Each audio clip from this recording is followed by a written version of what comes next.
Halo, salam jumpa. Saat ini Anda sedang menyaksikan Asia Calling yang menyajikan cerita-cerita di sekitar Asia. Dalam Asia Calling kali ini, bangkitnya kelas menengah di Filipina dan cerita transgender pertama Malaysia yang bekerja di Badan Legislatif. Anda bersama saya Aika Agustin dalam Asia Calling, your window on Asia.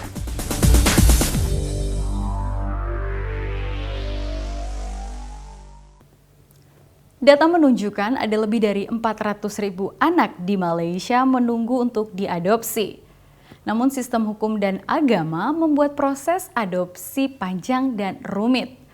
Alhasil banyak orang tua kecewa dan beralih ke cara yang disebut sebagai membeli bayi. Dan anak-anak yang tinggal di rumah adopsi bisa menanti bertahun-tahun tanpa hasil. Sumisa Naidu melaporkan dari Kuala Lumpur.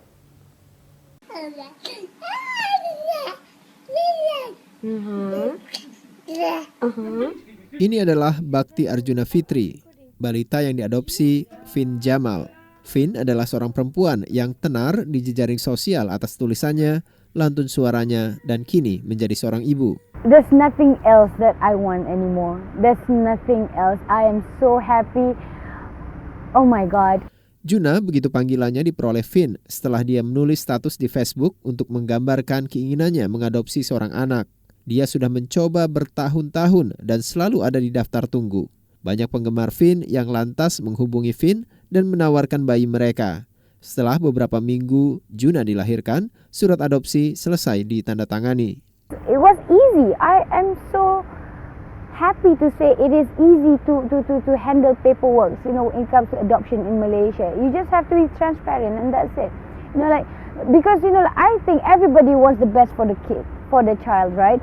So if the mother's there and then there's a willing adoptive parent, why would the government say no? So I think they're doing a good job.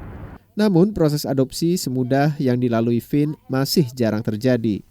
UNICEF memperkirakan masih ada 400.000 anak yatim piatu di 2.000 panti asuhan dan tempat adopsi di Malaysia. But who are these kids? How do they end up in homes? And are any parents in Malaysia taking them home to be adopted? Tidak mudah untuk mencari jawabannya. Sampai saat ini Departemen Kesejahteraan Sosial dan Departemen Urusan Wanita dan Rumah Tangga Malaysia belum memberikan informasi kepada kami. Goh Siulin adalah seorang pengacara spesialis hukum keluarga. Kata dia, para ibu yang menyerahkan anak mereka adalah mereka yang tak siap jadi ibu. Usually these young girls may have, depending on their background, they experiment. They are not educated or empowered about contraception, about their rights. And because of the stigma that's involved, they think that this is the best option and they give the children up. Of course, obviously, if they had the education, the means and the support from the extended family, I think many would have kept their children, their babies. Elia Lim Abdullah adalah pendiri LSM yang menjembatani panti asuhan dengan orang tua yang ingin mengadopsi anak yatim piatu. Our waiting list is it's about 3,000 over. We've just hit that mark, 3,000 over. We've done about 600 plus interviews only.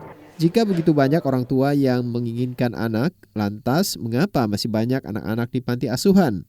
Kata Elia, salah satu alasannya adalah birokrasi. Before we started orphan care, we already knew that a couple would wait a minimum of 2 years before they can adopt a child through the ministry. So people are quite, they're not wanting to wait that long, Elia mengatakan proses penentuan akan siapa yang bisa diadopsi dan siapa yang tidak adalah proses yang panjang. If the child's parents are available, then the identification papers of the child's parents, passport and IC, and consents of the natural parents should be exhibited, because then it will facilitate and make the process faster and speedier. If there is no parents' consent available, or it's not forthcoming for whatever reason, he or she may be untraceable, or in prison, or insane, or incapable of granting consent, then you can apply to court to dispense with the consent. Masalahnya adalah pada cara mendapat persetujuan orang tua. Karenanya tak heran jika banyak anak yang tertahan di tempat penampungan. Banyak panti asuhan dan tempat penampungan seperti Lighthouse Children Welfare Association tidak melepaskan anak-anak untuk diadopsi karena mereka masih memiliki orang tua. My mom and my dad couldn't take care of me properly, so they put me in here. Remaja berumur 15 tahun ini sudah tinggal di Lighthouse sejak dia berumur 8 tahun. They all come from underprivileged homes, dysfunctional families, alcoholic families, drug families. And some of the children have been physically and sexually abused. Tapi meskipun anak-anak ini tidak dapat diadopsi, banyak orang yang menanyakan mereka.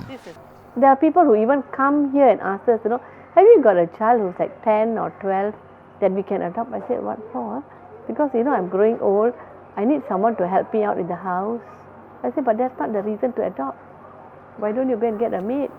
Kebanyakan orang tua ingin mengadopsi bayi, dan ini membuat anak-anak di panti asuhan yang sudah cukup besar tak bisa menemukan rumah baru. We are appealing to the public that please, consider adopting a bigger child, so that, you can give them that guidance and be their guardians.